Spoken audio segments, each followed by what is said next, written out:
Okay, so this is Friday morning and I've been working all morning, mostly actually when it comes to work here in the Woodland Gardens. I work mostly in the morning, then I dick about a bit in the afternoon, bit of reading, bit of relaxation, sometimes make my dinner, get on with things.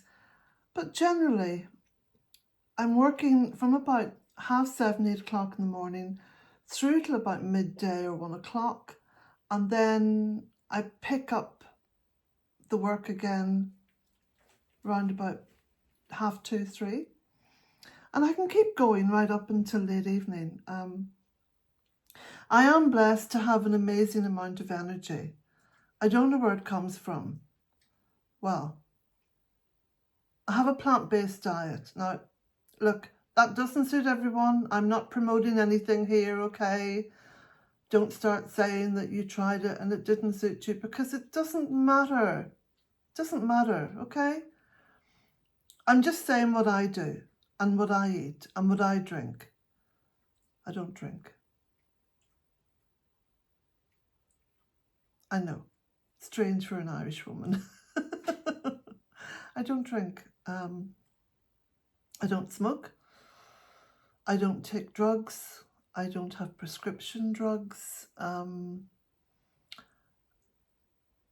I eat a fairly healthy diet. I try to stay away from processed foods, because whether you are plant-based or you're a carnivore, if you're eating processed foods, you're up the Swanee without a paddle, really. You are headed in the direction of ill health and all kinds of lifestyle issues. That's from my experience anyway. Don't forget that manufacturers make food for profit. Yeah, okay. So,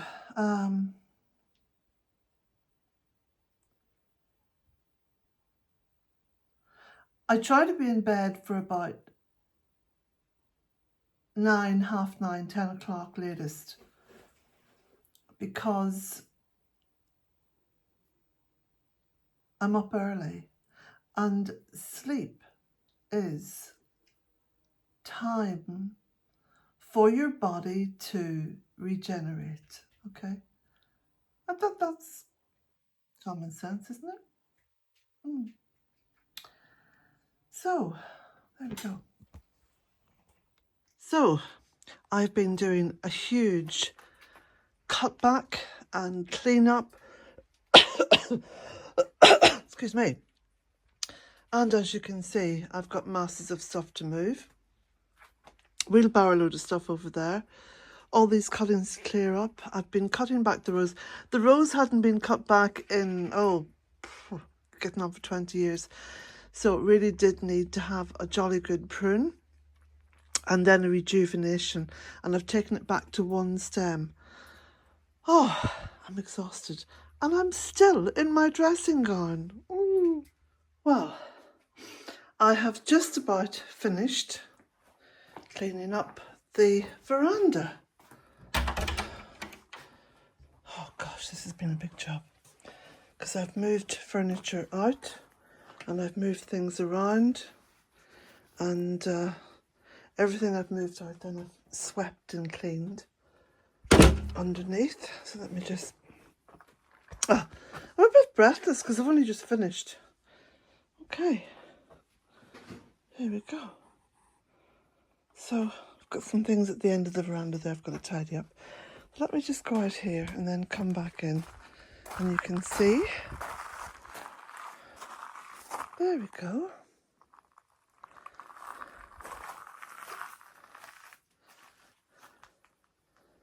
So, big clean-up, and sort of slim down the furniture as well, because it had got very cluttered and crowded out here.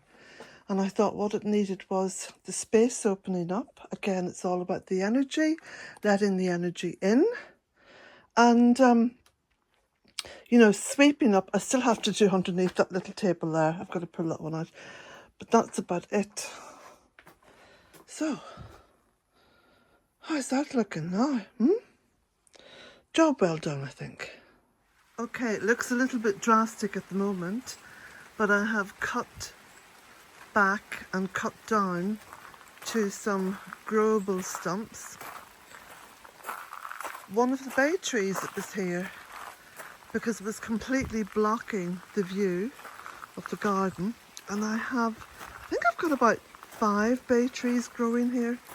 Anyway, it's raining, so I'm just going to pull back in onto the veranda. So there you can see, I can see now, the view up the garden a bit. Yeah, had to be done. There's actually a lot of cutting back has to be done, and I've only just started really. But hey ho, there's my slippers drying from this morning when I was in my dressing gown working in the wet garden with my slippers on.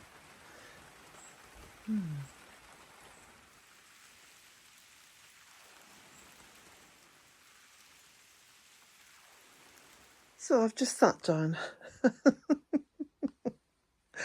and I'm staring at a big stack, or only just some of it, of my country living magazines.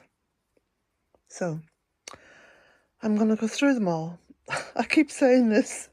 I'm so reluctant to let them go because I do love them. It's the only magazine I buy, you know. No. Just looking down the veranda. I'm so pleased with this now. It just feels so, I don't know. Relaxing. I think because every time I've come out here, you know, I've been saying to myself, I've got to clean this up, I've got to clean this up.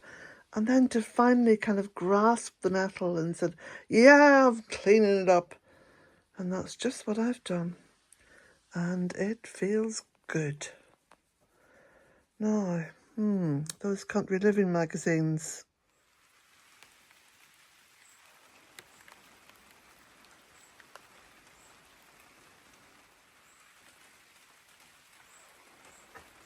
Who says you can't grow grapes in Ireland? You can if you provide them with just the right conditions.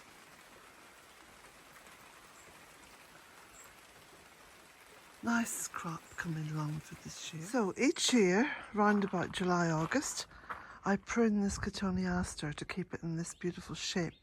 Now I've still got a few bits to take off the top because I want to keep it like a big parasol. But yeah, this is how much I've taken off it. Some pretty big branches. And slowly I'm bringing it into this beautiful sort of Japanese style shape. And then of course it's underplanted with ferns, crocosmia and London Pride. There's a big swathe of London Pride around the edge of it. You can just see it there.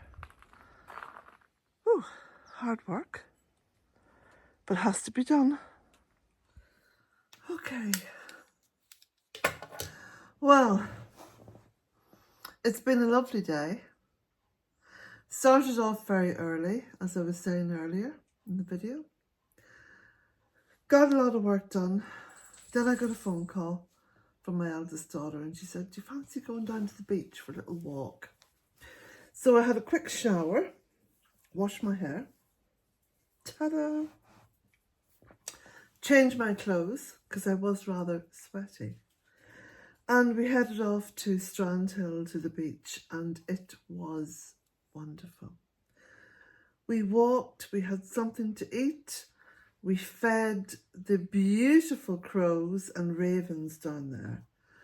And yeah, so I'm home now.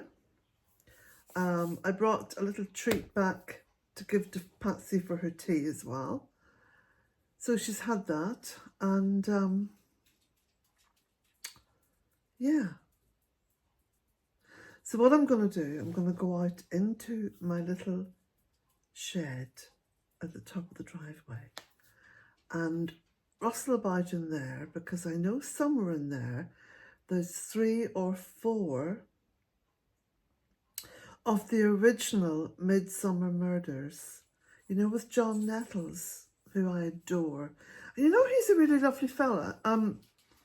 He is involved in, I think it's an animal sanctuary, but mostly on horses and ponies and donkeys that have, you know, have had a hard life and deserve to have a beautiful end of life comfort experience. He's a lovely man. I have a big crush on him, you know. Anyway, yeah. Gosh. I could imagine John just sauntering up the driveway one day and saying, you know, "Hi, Colette. I've come for a cup of tea." Yeah, okay, that's enough of that nonsense. Anyway, I'm going to get some DVDs out. I'm going to make myself a nice pot of tea. I'm going to get my knitting. I'm going to get ensconced over there on the sofa, and I'm going to watch as many episodes of Midsummer Murders as my eyes can possibly take, because I am a wee bit tired now, you know. But anyway, just round off a lovely day.